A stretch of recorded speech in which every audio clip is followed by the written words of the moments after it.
sell my town. My town. Hi, welcome back. Connecting Clarkston, Season 2, Episode 3. Katie and I are really excited. We're sitting down today with Brett Golliff. Welcome. Thanks for being here. Well, thank you for having me. And we're going to talk design today. And we're going to talk a lot about different aspects of design. We're going to get into some people's favorite topic, sneakers. I was a little unsure of what to wear today on my feet because I was like, this guy is in it. I was almost going to ask you if it's better if they just cut our legs out. Are we going to embarrass you in the world? No, First question. Okay. Are you embarrassed to be sitting here yes. with us and looking at our shoe choices? I'm not. No, I'm not. Everybody to each is their own, and whatever makes you feel good, it's all good. Fantastic. Yeah. Well, Glad we got that out of the way. I know. Phew, I was a little nervous. Let's start with your connection to Clarkston here, because this is our, our shtick here is connecting Clarkston. And I know you're not from here, but you are here. And how did you get here? That's a loaded question. It's been a journey, but basically, my wife and I are from a small town in Indiana. We've been together. We've known each other since 7th grade. Been together since we were juniors in high school. We went to college. I went to college in Detroit at CCS. She went closer to Chicago at a school called Valparaiso. And then we moved to Boston together. And the plan was to go from Boston to either LA or Portland, Oregon, or Germany. I had offers from all of these spots, and then I threw like a major left turn and took a job at GM, which was never part of the plan. Yeah. And when we were doing that, I feel like we made the typical journey, if you want my honest answer. Yeah. We started in Royal Oak. We're like, oh, this is great. We should rent a house in Royal Oak. We'll do that. And then we, like any young couple, we got pregnant, and my son, and it was like time to figure out a house, not just rent. And we made our way to like West Bloomfield. But during this like entire like journey, even in Royal Oak, food is a major driver in my life. And I would have been about the time that the Union was on Dines, Dives and Drives, or whatever it's called, the Guy Fieri show, and I was like, we got to go out there. So we went out there, and we didn't know it, but like our first time visiting it was the Oktoberfest that they did. Yeah. Amazing. And I just kind of kept like every 2 or 3 weeks, I was like, let's try another restaurant in Clarkston. So the real answer to you is the reason we live here is because of food. So once That is a great story. That is awesome. West Bloomfield was a fun journey, but we had our daughter, and we started, when you I feel like most people did, but when you have your first kid, you drive a ton just to get that kid to sleep. Yeah. So once we got out there, like the drive went more rural, and like we started finding other paths of Clarkston. And our first house was like kind of by like Radley Lake Road. It would it's technically Clarkston, it was Westwood Circle, but somehow we were like Holly School District. Yeah. And then we moved during the pandemic. So you went to possibly Germany to Clarkston. Like, that's a big leap. That's a big detour. Yeah, that's accurate. It was Portland would have been Nike, and then Adidas was the other choice. I was at New Balance in Boston for about 5 years, and I had Converse before that, and then, which is Boston as well. And I had started this revolutionary thing, which, I mean, to be real, I really do think I was one of the first ones, but in like 2008, like I was one of like the first like footwear bloggers.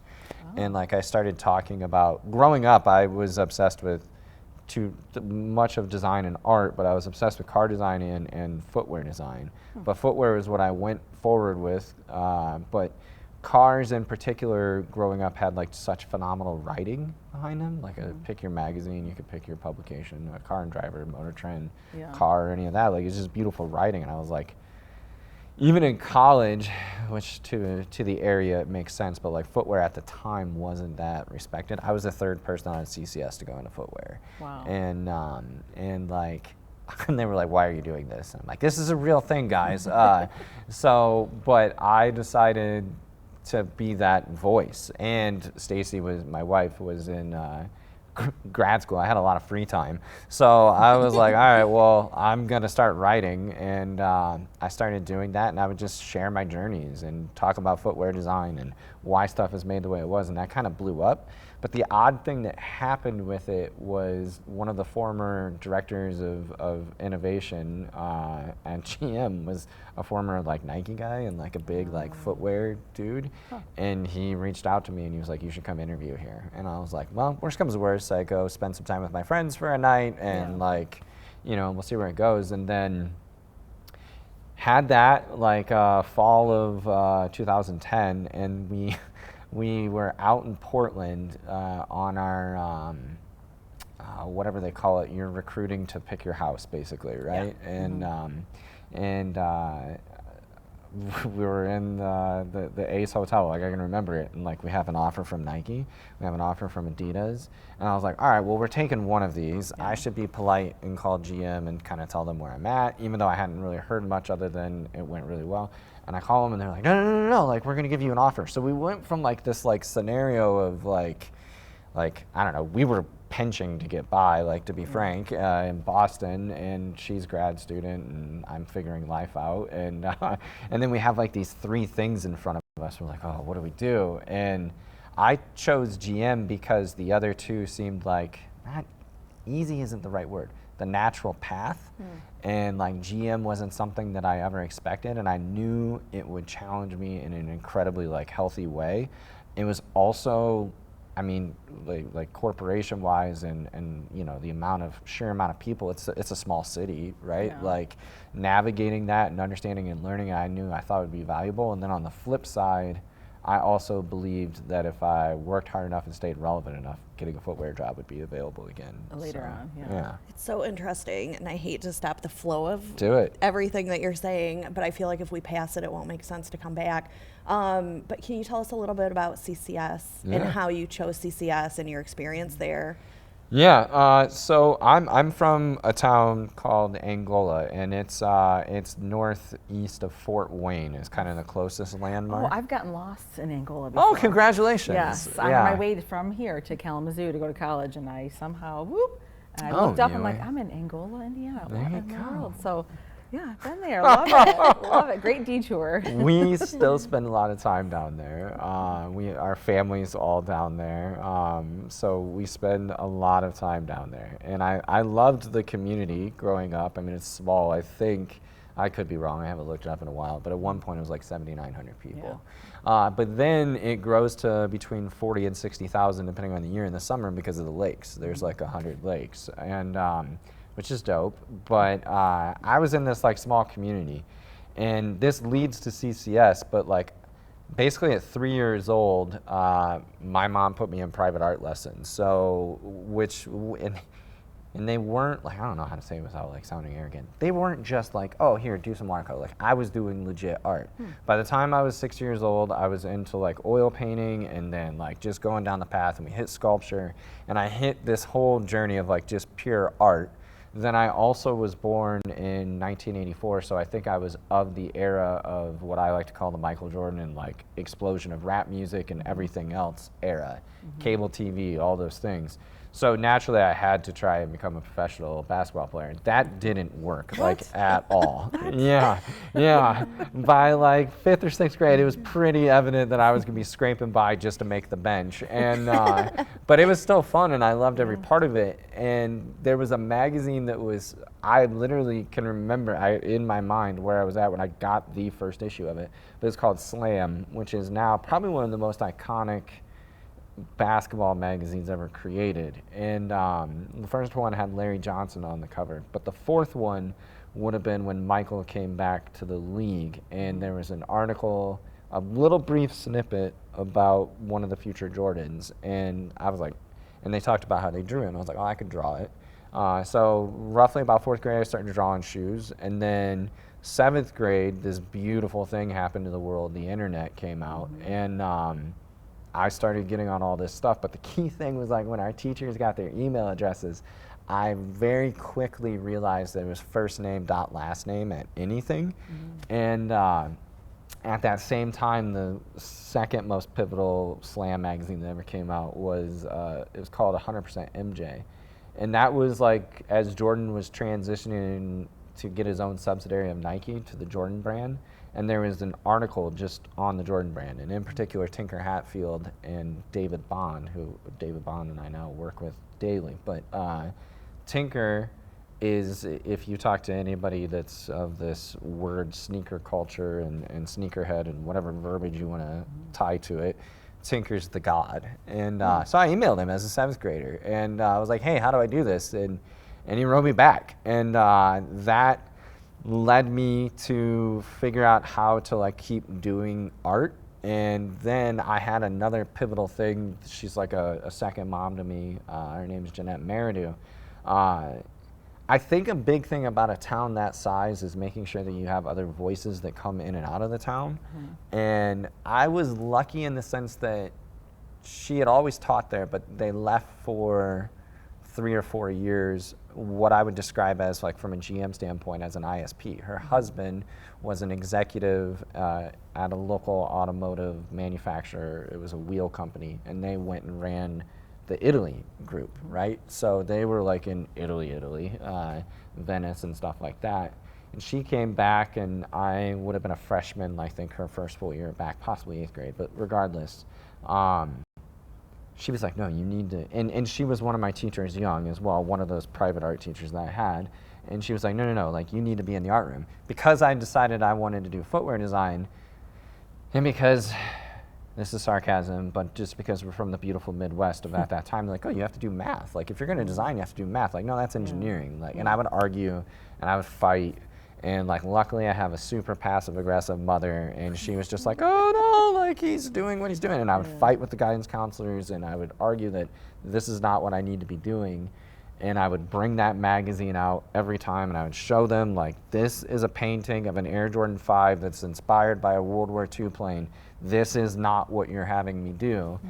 And I caused massive ripples through the high school when I convinced them to let me do just independent studies. So I went and took every art class, from drawing 1 to drawing 2 to painting 1 to 2, and then I was like, I want to start doing shoes. I've mastered all of this, like I've hit all your AP stuff of what this is, let me do my own thing. And she went to bat, and she would do it, and I would write my own curriculum, she would agree to it, and then she would figure out how to like critique a shoe. Like she helped me cobble up, make my own shoes, sculpt shoes, whatever it may be. And then it was time to figure out how to actually turn this into a profession, and CCS was on the wall. And now a great friend of life and mentor, Jason Maiden, was in the midst of graduating from there. He was the first Jordan brand interview. One of his shoes was on the poster, and then I was like, cool, I'll just go there. And we sent my portfolio, and they sent back, and they're like, yeah, come do this. And I was like, all right. So for me, the journey was really in linear path and made sense. When I got to CCS, I figured that I was going to be like, I don't know. I figured I was going to be the small fish, for lack of a better term, right? I figured all these people were going to come with way more art experience. When I graduated Inglewood High School, I graduated with 39 high school art credits. I graduated with, like, I did, at that time, Indiana, and I don't know if they still have it, they had a thing like called Core 40. You had to do like your 40 like standard things to get into college. Right. And then, and I did just enough, like just, and the rest of it was that.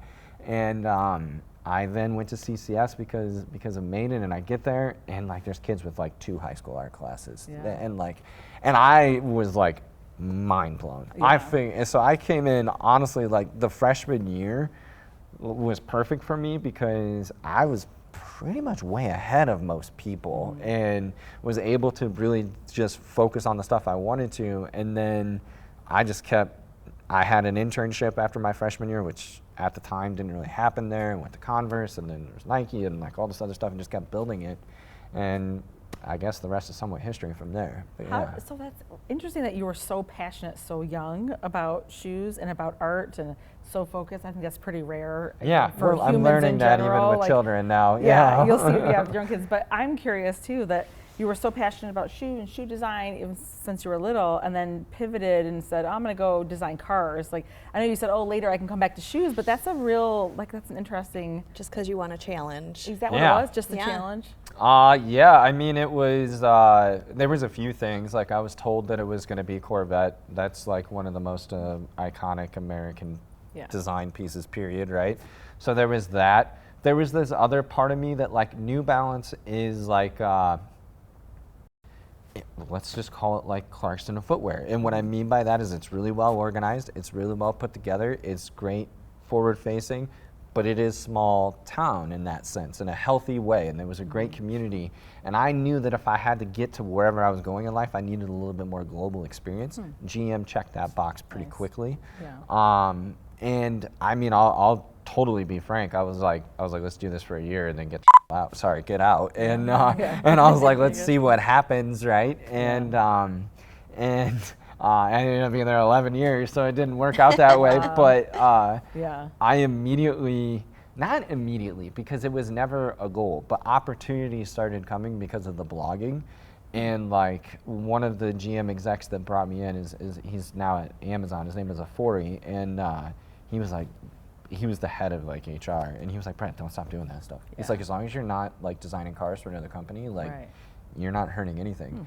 And he quickly saw, and then the vice president at the time was Ed Wolburn. It's now Mike Simcoe, and I would say even Mike still saw it this way too. But like I was bringing in so much outside influence and like making us think differently and talk different about cars. Like I wrapped up the C6 and the C7, and then C8 was the mid-engine that's on the road today, was like one of the big, I'll call it my baby, but like it was a team of us. It wasn't just me. There was a lot of us that did it.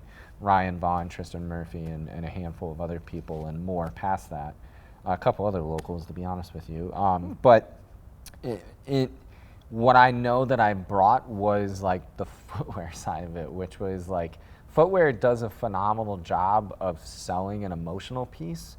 And for Corvette, compared to like, especially as we're getting into mid-engine, I would argue that especially from all the way up to probably C6, Corvette was really sold on motor and like the excitement of that and the sound of it and all the culture that drives around muscle car and other pieces. But as you're going more global and more refined, you're selling an experience and you're selling an emotion, and like I just tried to bring those pieces out from the interior using color and material and other pieces like that and tying in a whole package together. So every story that we did and every special edition really tied back deeply into what the car was and what it represented to that consumer and other pieces, and gave this full like 360 piece to it, which is what the best footwear on the planet does, to be frank with you.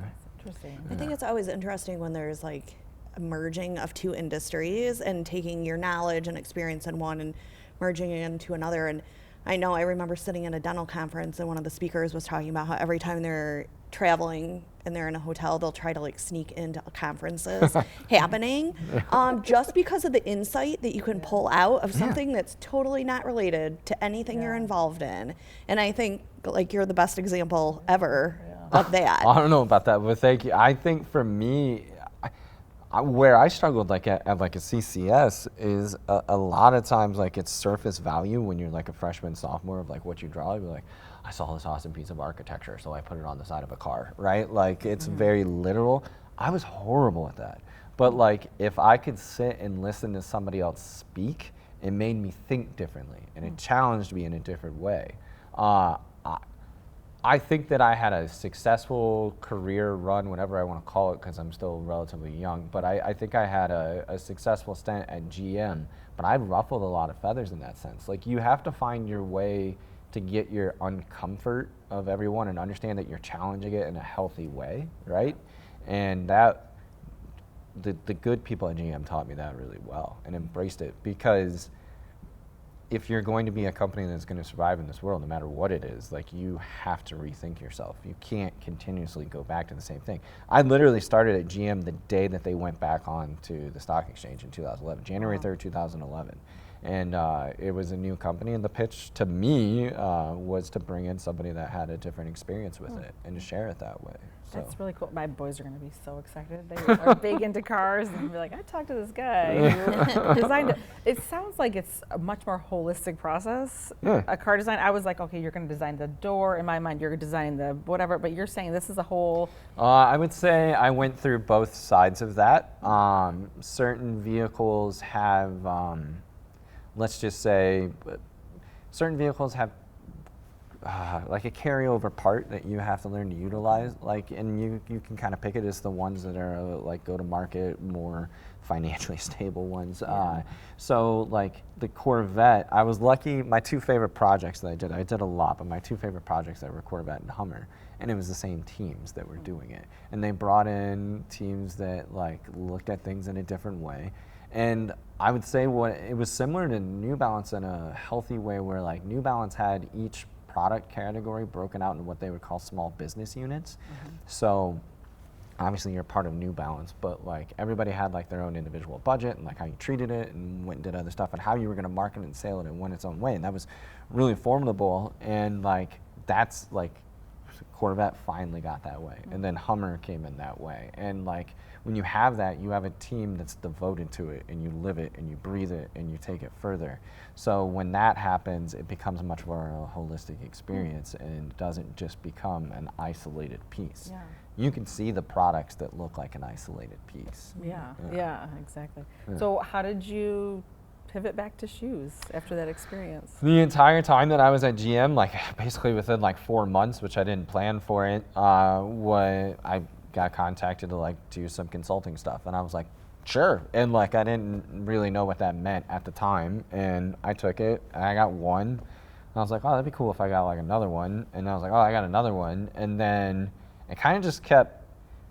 I would say, I don't know what it is about like August through December, but I could always bank at that time from roughly 2011 until 2015 that I was going to get like 2 or 3 freelance projects. I don't know why, I still don't understand why, but it would always happen.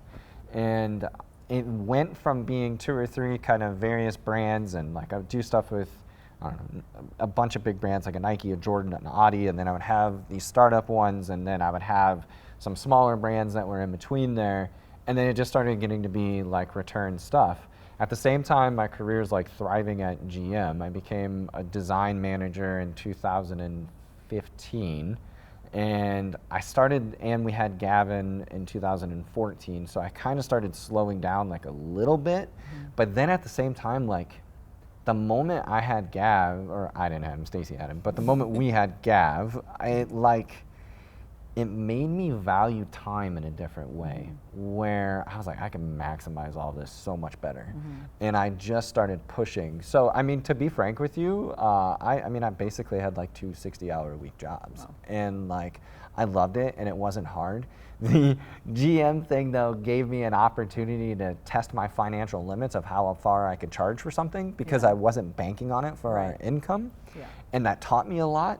And it taught me a lot of how to like run the business side of things, but it also taught me of like, if I really believed in the idea, but they couldn't afford the number, it taught me to take equity. So I started taking equity in a few different things, and that at the time was not something that I realized was going to be a really good idea, but it seemed like a good idea, and that's really starting to work out now. And it went to getting to more return people, and then the pandemic happened. And like before the pandemic, I started working with quite a few professional athletes and a rapper that went crazy and some other stuff like that, and like had all these amazing opportunities and kept building that portfolio. And then the pandemic happened, and I just assumed everything was going to go away, and it didn't. It actually became like way more. Like it just kept getting more and more work. Then I had to just make a decision, predominantly because we were having to come back into the office way more. I could balance it really easy, and nobody ever sacrificed. Like I never let GM sacrifice for the other one. I was always very clear that like what my day job was and what this was. But then kind of around 2021, I had to look kind of internally, and I had opportunities that were in front of me. And the other part was, and this is not a negative thing, and I know there's a ton of GM people in the community, so if they were to hear it, but I got to a point where I was at with manager that if I didn't move to director soon, I was just waiting. And I was gonna be waiting until I was like 45 or something like that if I was lucky. And the other part is it's not a negative thing, it's just it's part of America, but like it gets political as well. So like I felt I got to the point where I was navigating political more than talent. And I had this thing that was right in front of me that I had built, and like I had basically a decade of data of saying that I could make at least what I was making at GM, but probably way more if I unlocked it and like really went at it. And we just did it. Like the real thing that like, you know, you're never really taught is like, how do you figure out getting your own health insurance plan? How do you do this type of stuff? And like, I'm a little bit more eccentric and more willing to take crazy risks than my wife is. So like once I got her on board and we figured all that type of stuff out, it brought like a comfort into the whole thing, and we just jumped into it. Nice. So what sneaker brands, I mean, I know from your social media and stuff, the sneaker brands you work with, I'm sure there's others. They're ones I've not heard of, but I'm not in that world. Can you talk about the ones you work with now? Yeah, I kind of found that my niche was going down the path of like the startup side of things, because what I started learning, so collectively as I've turned Nike down about 7 times, not about 7 times, I've turned them down. That is so crazy. Like that statement is amazing, and how many people would kill for that opportunity, and for 7 times. Yeah, they were pretty upset at the end. It was, but it became a quick realization that like once I got into GM at like 7 years, it was like, do I really want to go? A lot of the hard part about design, especially in a major big place like those, is how you bring people along for the ride and how you get people drawing it, creating it, doing something like that is amazing. But the real hard part, I don't want to say convincing, that's not the right word, but getting people to understand why it is the right direction, especially with most of the people that are making the decisions are not people that have a vision in that way. And that for me is usually the most exhausting part of the business. Because you see the vision, and then trying to convince the rest of the people to follow along. That's precisely it. And so once I got like 5 to 7 years in, and it was like the 4th or 5th interview at like the Nike side of things, I was like, do I really want to go deal with doing another political networking scenario to get this to be the right way? And I know I would have learned a ton. I was already working with them in other capacity. I had built other relationships outside of there and other stuff, so it didn't feel like I had to hit that childhood dream in the way it once was.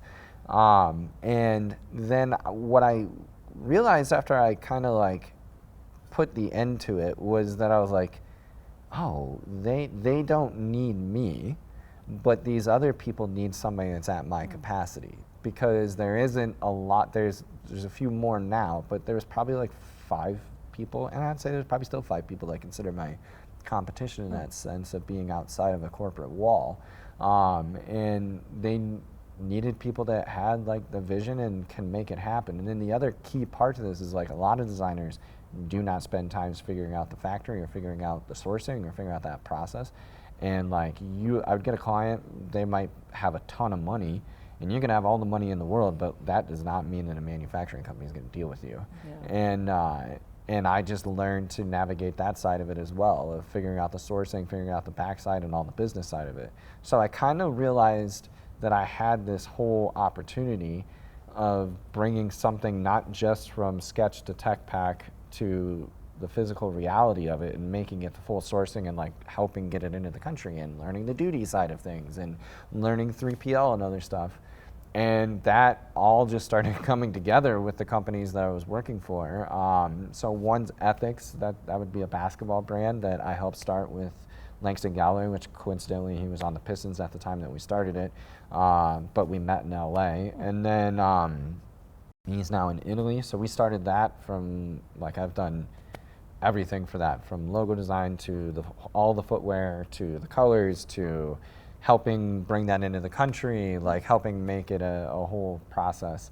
At that same time in that factory was a brand called Snibbs, which is my food side of the world. And his name's Daniel Shemtov. He's a celebrity chef. He won like quite a few of the competitions on the Food Network. And Daniel the hardest part is like getting something made, and he's not a designer, but he figured out how to get a shoe made. And that is no easy feat. So that in itself was like enough for me to be willing to listen.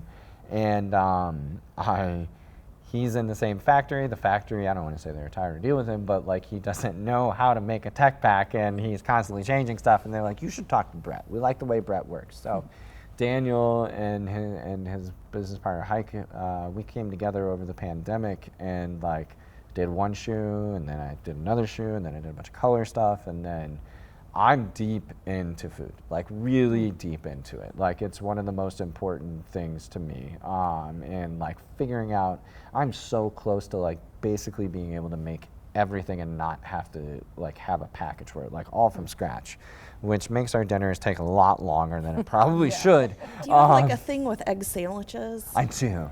Yeah, it's one of my, like perfecting like the egg is something like with a like really Japanese, tell us about this bread. Okay. Sorry, it's milk we'll bread. come back to shoes. Japanese milk bread. I Yes. get it from White Wolf in Clarkston, but it's Japanese milk bread, and then if you ever get an egg like out of Japan, like they just do a perfect blend of still having like yolk. It's like a soft scrambled egg, but it's just so incredibly.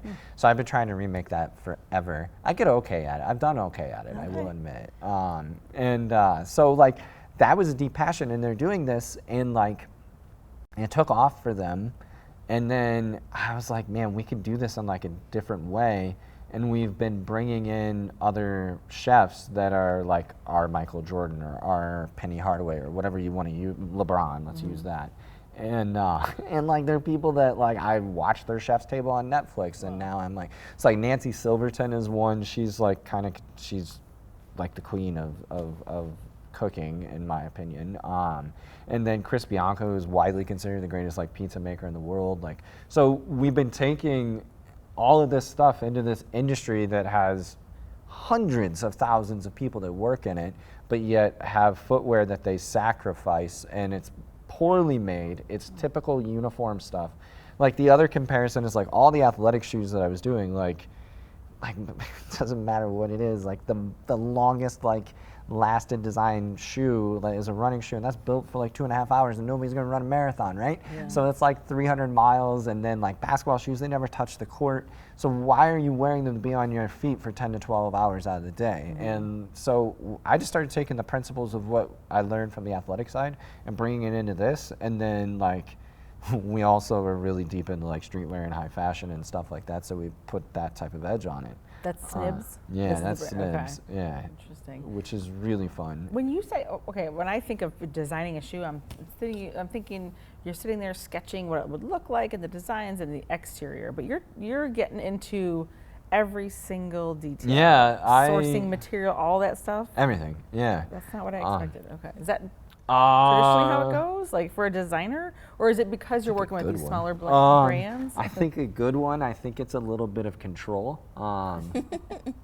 Peel back the onion. Well, I mean, it's like time is money. So like a shoe is built off of a last, and a last is called out like a beautiful form of whatever you consider to be the foot shape. Everybody does a different one, but you build in like, you know, certain calculations as to what it's going to be. Like, if I send something over to the factory that's not built off of that last, it's not gonna look the way that it's going to. So then I have to go and re-edit everything. So like one of the most beautiful things that's going on in my life over the past like year and a half is like somebody that, like one of the first, like I read about Tinker, right? But then Aaron Cooper was like somebody else that I read about as a freshman. He did like Kevin Garnett and like Scottie Pippen and like all that level of basketball player. And him and I had been talking back and forth. He was one of the last people that I turned down at Nike. But like him and I had been talking back for almost decades, and now him and I worked together like daily. Before I came here, I was on a call with him, and he helps me to rethink like how to do this stuff. And he taught me, thank God, like he taught me like a different way. It's almost like cobbling it, but like digitally. So yeah, I start out with like the sketch, get the emotional piece, like get like, ultimately we're all buying something that looks good to us, so get that like feeling, but how you execute it and make it real is the most important part. So like now I just take this last, and I know that my material that I have next to me is like 2 millimeters, so I offset that 2 millimeters from the last, and then I offset the next piece, and then I lay in like the insole and then the midsole and the rubber and everything. And when I hand that off to the factory, either if there's a mistake, it's because of me, or they didn't follow my tech pack and they're going to go back and fix it. So it's a little bit of both, right? Yeah. I mean, it's a part of the process to make a better design and learn design in a better way, but it's also to make sure that we have no errors.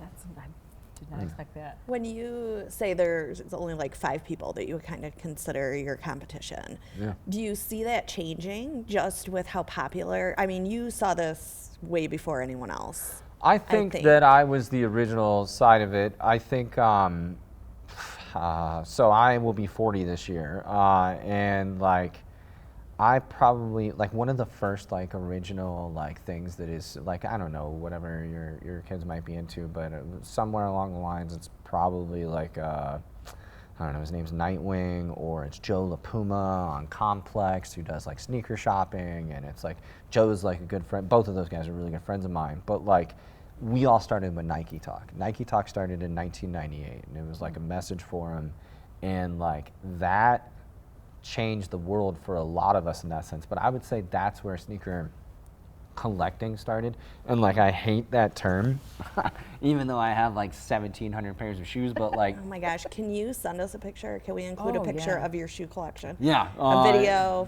sure. whatever. Yeah, it's like, I call it like the sneaker cellar. It's like the back like room connected up. Whenever we move, like this is a major like, it's like, well, are we gonna be able to fit all this? And so that's always a part of the conversation. But yeah, I can send that absolutely. Yeah. I know I saw on your Instagram something about the ecological part of shoe design and how that's changing. Can you talk a little bit about that? Yeah, I mean, it's an interesting thing. In any aspect, it doesn't matter what product it is. Obviously, like we're being affected by what the environment is and how things happen. But some brands use it way more for marketing and like storytelling than the reality of it. I think from our side, the healthy answer is to really scrutinize why you're making a product. The world doesn't need any more products. Like it doesn't. So you better have a reason as to what it's going to provide the consumer and who it is. And then past that, it's doing everything to source everything in a healthy way, making sure that it's humanely made. It's also sourced with the best materials that are either able to composite or be broken down in another way, right? So it's an entire portion of it. The more plastic you use, the harder it is, right? Yeah. So it's going down that path of just being really intelligent and really selective and really truthful about what you're doing. And I thought you said there's some, and I don't know the number, but as far as like how long current or regular shoes, I'm going to say, are built to last what? Like it's usually between 300 and 400 miles. And then you're trying to change that, right? Or some of the brands you work with? Yeah, I mean, from a Snibbs standpoint, like one of our main pieces is like obviously a shoe breaks down, right? Like especially in the work environment for what it is. Most of those people that are in like, you could go from the lower level of things, I don't want to say lower like in a bad way, but like an entry level at like a McDonald's, or go all the way up to like a Michelin star restaurant. It's 3 months most of those guys are going through product. And so we've worked on creating a midsole and sole unit in particular that we have the data that's independently tested that will last over 1.5 years. Yeah. It's a big difference. It is. A lot less waste. It's a lot less waste. It's also like, I don't know, like I laughed at it when I was a kid, but like hearing my grandma being like, well, we could just fix your sweater. You know what I mean? Like, yeah, and it's like, there's a point of capitalism and there's a point of like capitalism is not the answer, you know? Yeah. I think when you were talking, sorry, a little change here. No, go for it. Ian's super good at like segueing and just like hard stop back to where we started 6 hours ago. Where are we going? Yeah, sorry. That's awesome. Ian's super good about just rolling with it. But I want to go back to 2008. Perfect. There we It go. was a good year. So do I. Let's go. Yeah. It's a good year. But when you were saying you started blogging at that point and you were one of the first footwear bloggers, I think it's interesting that you stuck with it and what an advantage that gave you.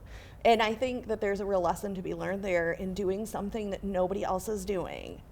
And I think we're such a society of jumping on the bandwagon of one person's doing this that's working really well. Let's all become influencers, doing the same life hack video or whatever. And I love the story of you're doing something that nobody else is doing and look at the opportunities that it opens up. I think there's a few things to it. Like, if I were to look back on it in like today's terms, so like, started in 2008, and like, I did it just because I felt it was needed. Like, it was actually selfishness. It was like reading other footwear, even reviews, where I was like, this is the most ignorant, stupid, like, possible writing, lack of opinion, lack of understanding of why it is what it is. So that like just mentally drove me crazy. But I'm also the type of person, like, if I'm going to complain about something, either you're only complaining or you're going to do something to fix it. Right. So I went down that path. And in 2008, like, I did 58 articles, and like, I didn't realize you could make money off of it until like 2012. But I never did it for money. Like, I did it, and like, I started from an influencer standpoint. Like, when I was at the GM side of things, it transitioned into that. Like, I was getting probably 5 pairs of shoes a week. Wow. Like, I was going on like trips, like amazing trips, and like, I hung out with the Redeem team, so the Kobe Bryant like dream team, for a week before they went off to the Final Olympics, just to talk about product with them and stuff like that. Like, I had all these like amazing experiences, but like, if they sent me something, they being in particular Jordan, sent me like a shoe that I didn't like, I was like, Samantha, I'm not writing about this. Like, just take it. And there's a power I had, like, it was never my financial influence to keep myself alive. So it 100% would be willing to be very honest about it and not take it. And I think that as I look at that at the time, it could have been arrogance or foolishness to some extent, but I think it's the reason that I actually ended up getting more success and more out of it, because there was integrity tied to it. Yeah. It's like you had pure intentions like the whole time. Yeah. I think that's something that's missing right now. Yeah. I think it's turned into like a profit-driven, influencing crazy world.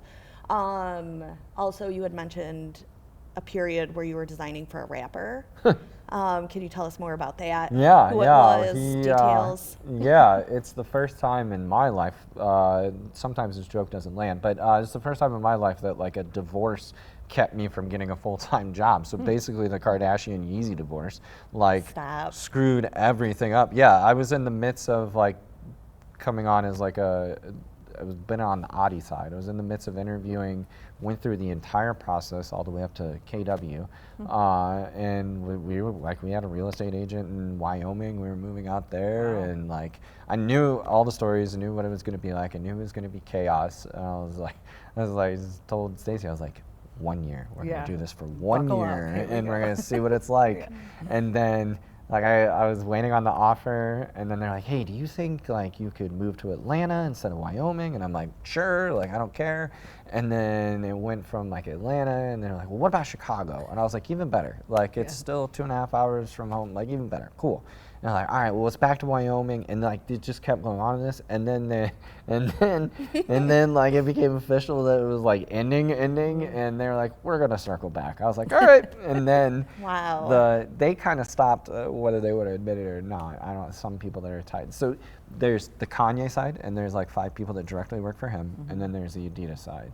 The Adidas side is pretty much dismantled outside of the product that they're already doing. These 5 probably won't agree with what I'm saying, but it's real. Yeah. And but like, they are at the beck and call of whatever that situation is, and a close mentor who was guiding me through it was like, don't do that one. Yeah. Are you like, phew, that didn't work out, like, in some ways? I don't know. I think everything's meant to be for what it is. At the time, if I have to go with critiquing myself, I wanted like one more piece like on the resume to say, and that's a real easy one. I take away any opinions on him and some of that stuff.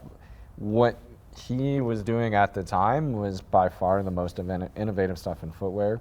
It didn't perform or fit at the level, so like, if Aaron were to hear me talking about this, he'd argue all day long about how stupid I am. But like, they were taking kind of known manufacturing processes and doing it in such unique, creating really crazy visuals. But the other part, like, what I think is missed in certain shoes is like this shift to digital manufacturing of stuff.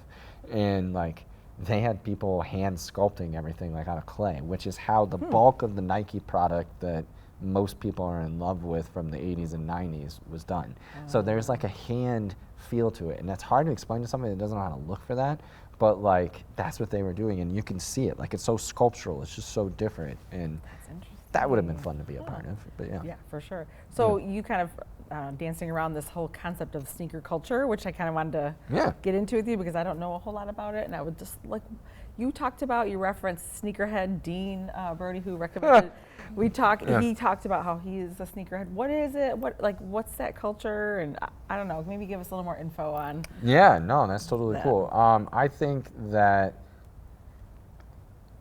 it's a combination. This is something I've thought a lot about. I think it's a combination of many things. Like if you go, I would say it realistically started with people will argue about this, but I think it was the Air Jordan 3, which was 1987. And at that same time, you have like hip hop is like really on the cusp of blowing up. You have Run DMC doing its thing. You have the Cosby Show taking off, which then leads into like a Fresh Prince of Bel-Air. What I'm getting to is black culture taking over America in a healthy, positive way. And I think so much of that was so new, but the other part of it is price point, the other part of it is exclusivity, and then the other part of it is just pure like emotional want and need and not understanding why you have to be a part of it.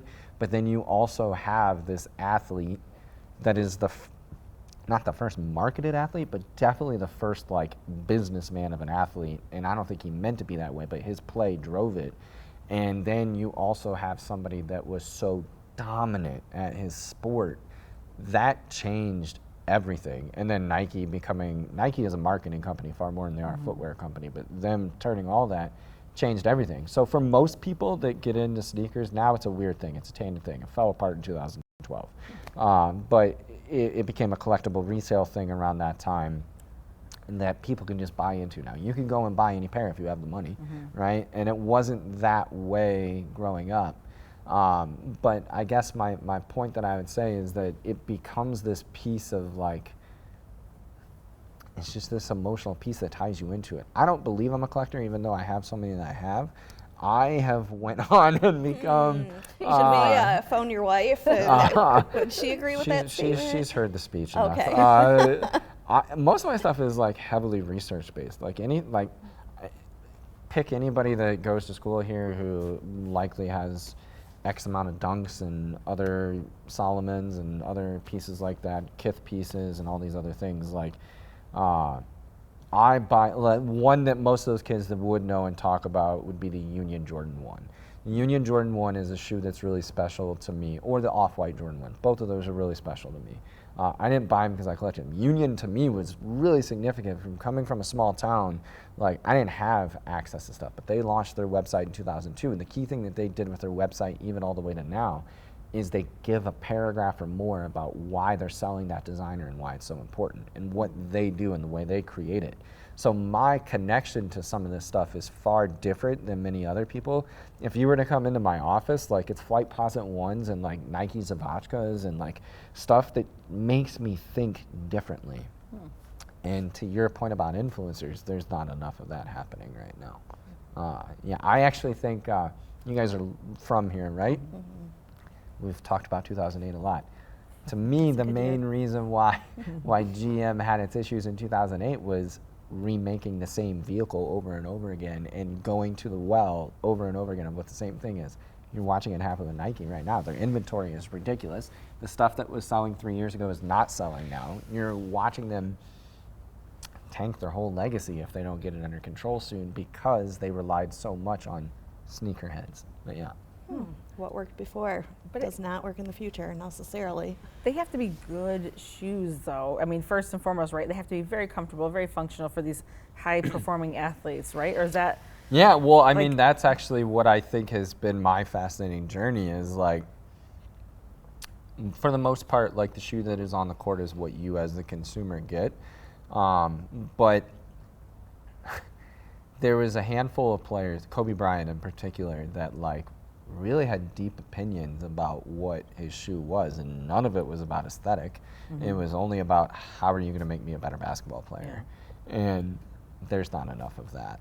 Right. And the NBA has shifted dramatically, like anything else does, but those players don't. I don't know, it's just different about the generation. The opinion isn't as deep as it once was. So is it regional, the sneaker culture? Like, is Michigan No, different than global. other places? There might be things that are more popular in other areas, but it's global. Yeah. Okay. Yeah. These are new concepts. Yes. Yeah, because I'm like thinking about it. The reason I mentioned functionality and is comfort, because I feel like I look at certain shoes that are for aesthetics, and I think those are 100% uncomfortable, and people are going to hate Well, them. that's the Yeezy line to an extent. Like, there's probably one or two that were actually really, like the 350 was by far the most comfortable, and then after that was probably like the 380. But like, if you have a pair of the 450s, which are these like claws, I was like, did you guys even put this around a foot? Like, I mean, like, it's so, but it looks so dope, and it looks like nothing else that's existed before it. But comfort, I was just not arguing. I'm not gonna. They might have solved it arguing. Educating our customer service team at Snibbs today of like, I was like, if you send me like feedback of somebody saying comfort like one more time, like you can just stop, because comfort's an opinion. But like getting somebody to be confident enough, educated isn't the right word, but confident enough to describe what comfort is what I tend to look for.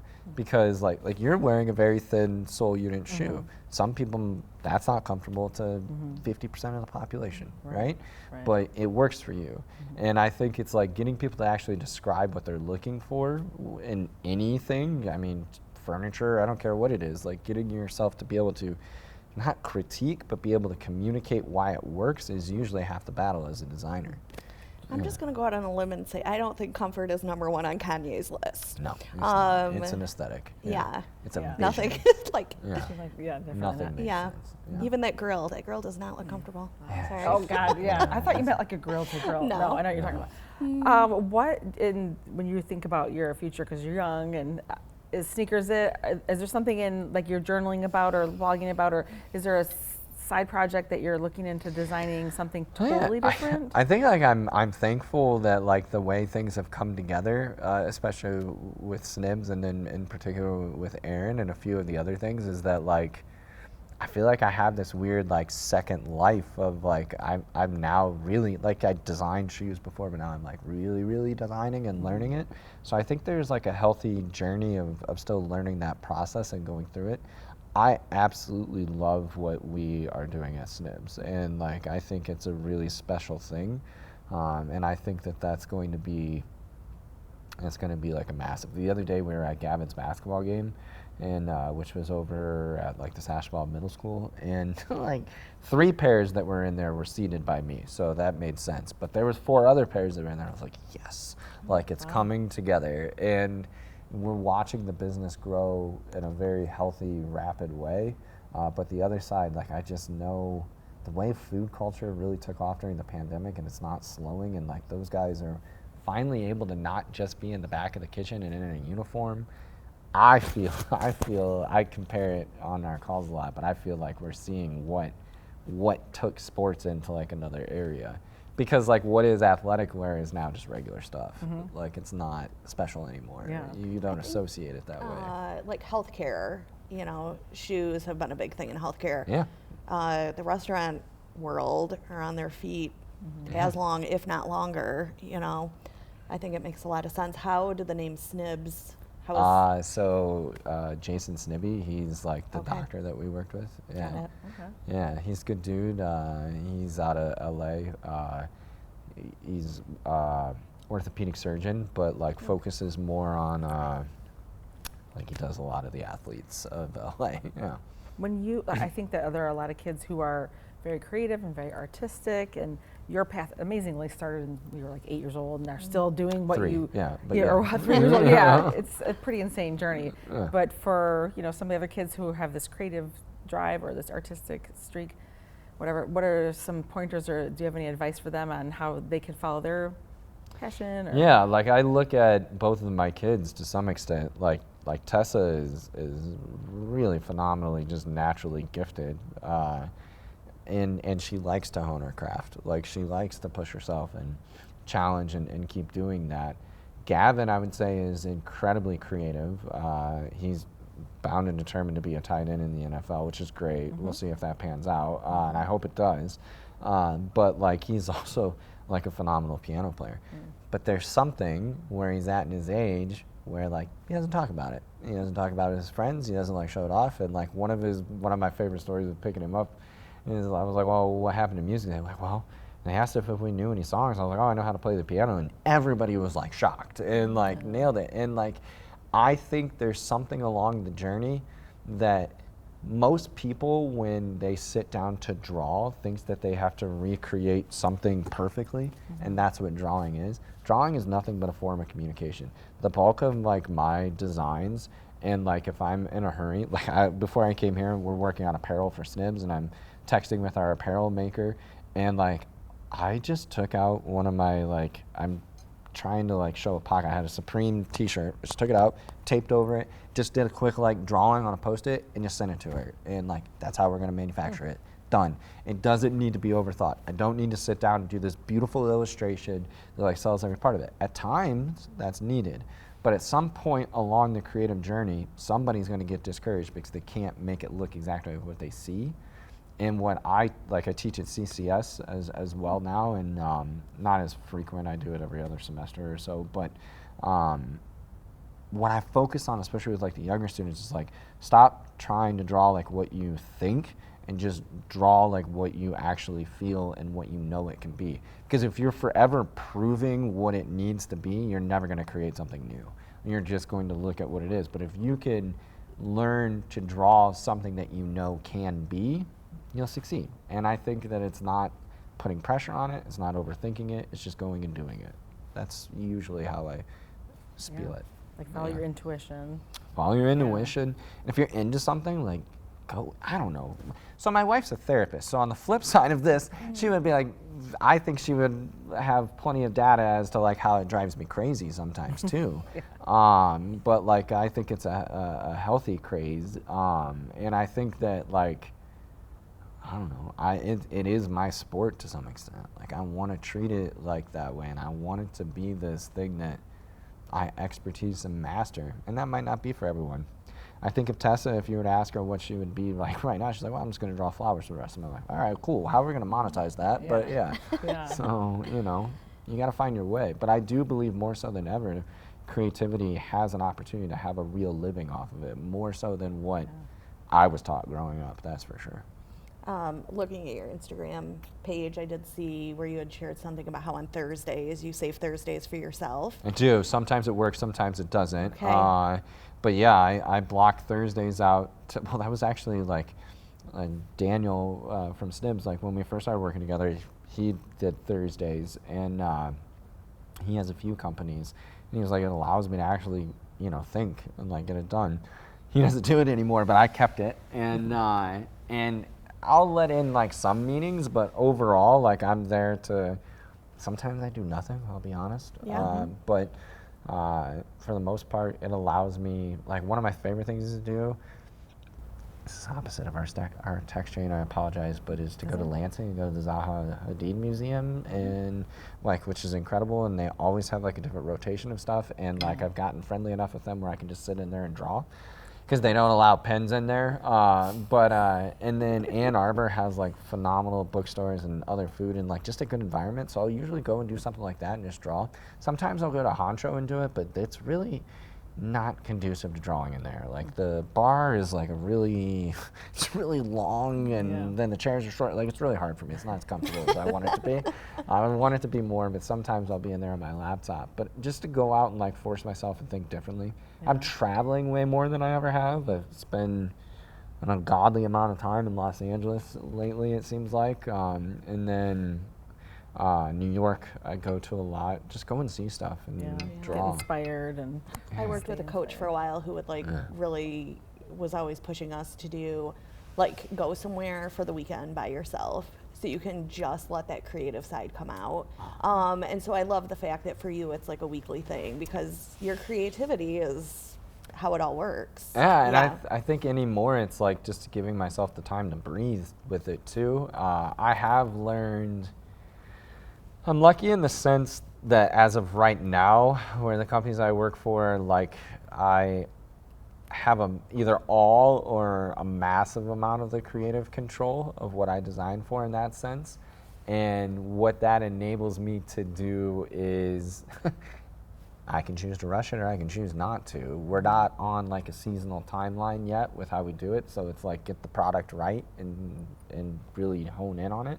So that allows me to balance things in a healthier way. But I think the traveling on your own is probably one of my favorite things. I didn't know I was doing it. I probably looked like a psycho, but like in high school, I'd be like, I don't know, I was really into like crazy independent films, and like nobody that I was friends with was into it. I would go watch that stuff by myself. I've never had a problem eating by myself. I've also had this like scenario where like even when I went and interned at like Converse, I was 19 years old. Like all the actual interns were like juniors and seniors. They were going out. I couldn't do it. So I got used to eating at like what I could afford then, semi-decent restaurants by myself. And now like when I travel, like I hit like every possible thing that I need to, and I'm pretty good at it on my own. It's I think it's a healthy thing. I think I just had this conversation with Tessa last night. I was like, you need to get content with being by yourself. Like you don't have to be afraid of it. Like I don't know if you're worried about your thoughts or what it is, but like not fearing that is a healthy thing and making yourself stronger. Yeah, definitely. Well, I think it'd be good for young creatives to hear that, right? To hear, like, nurture that part of you. But also, we talked about, I don't know if we were sitting here or before, about coming in and doing career days, especially for you know, the high school, and so they can see the path to monetizing your creativity, like you've done.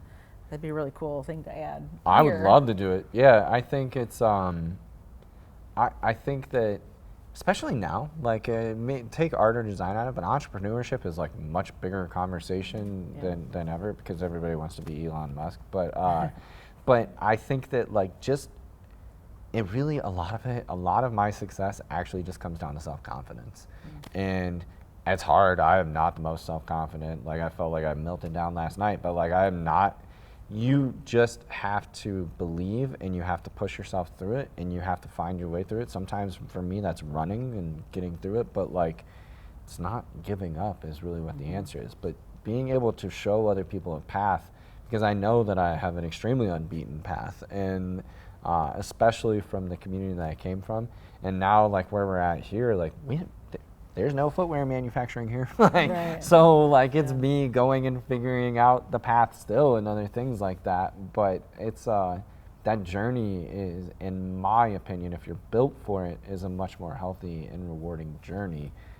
But it's an internal thing, and there's nothing wrong with still being a part of a massive corporation or company or anything like that. You have to find like happiness comes from within, but I think being able to show other people that if like you go down the path and you really devote to it, it can be a rewarding thing. I love that. That's like, that's a good like period. Yes, that's a great, very inspiring, and everything you've said has been very inspiring. And speaking of, so we always like to ask our guests for recommendation for other people who can further this conversation and inspire the next group of people listening, and wondering if you have some recommendations. I do. I have two. We don't know as many people. We're not like from here. But one place that I've been like thoroughly impressed with in all of my journeys. Well, I'm sure everybody would say the Union Group as like a food. So this is three, but I don't know anybody at the Union Group. But like the food scenario, it is really hard to be profitable off of food, like really, really hard. And they've done a beautiful job by not only doing that, but maintaining a design voice, a menu voice, all those pieces. So they should applaud themselves over and over again. I think that's really beautiful. But past that, right across the street from Honcho is it Sight or is it C? It's C, the eyeglass spot. Like, beautifully curated like level. So I have contacts, guys. I have bad eyes. So I've transitioned to them from a spot that I used to go to in Birmingham recently. And what I actually really liked about it was the curation of glasses that are available, but in particular how much everybody knew about all of it, and like how passionate that they take something that some people may take for granted. I think that that's like a really beautiful and scenario. And then the second one that I think does it really well is Nathan and Cassie Davis. They own Stars and Stripes, and my kids go there. That's a great recommendation that has not come up. All right, that's good. Yes. The reason why is my kids have been going there for a while, but they have grown it in a really amazing way. They're in this like standpoint of like bringing in a basketball court and like other things into it, but it's a community driven thing, obviously, but the other part of it is just like the care for all things like athletic. And like this year we actually had our kids want to have their birthday parties there this year, both of them individually, and like watching them navigate that is pretty amazing, but then still maintain like a healthy balance in other pieces. And their camps, I think, are absolutely awesome. Just every part that they put into it. What I usually look for, like in anything, is like soul, and that's not meant to be a pun. Yeah, but like if you put like heart and soul into something, like you can see it, like and you get it, and like I like being a part of that, and I think they do an absolutely phenomenal job with it. That's new. I like that. Yeah, I like all those, and I like how you're saying like if you put your heart and soul into it, it's going to succeed, and people are going to notice. You can see it. I mean, like, gosh, it's for me, who's somebody that kind of likes to be off by himself, like drawing and stuff. It's an uncomfortable amount of people there. Like when I'm like waiting on my kids, like I'm like, holy crap, there's like 60 parents in here. But it's beautiful for them. Exactly. They're doing something right. Exactly. Well, that's a great recommendation. Thank you, and thanks for coming and chatting with us and telling us your story. It's been very inspirational. I have a young artist, my daughter too, so that's awesome. I'm like, I've got all these ideas to talk to her about now, and I appreciate that. But your journey has been very interesting and unexpected from cars to sneakers. I didn't know they had a connection, but it's creative journey. It's been great to hear about it. Yeah, thank you. Thank you.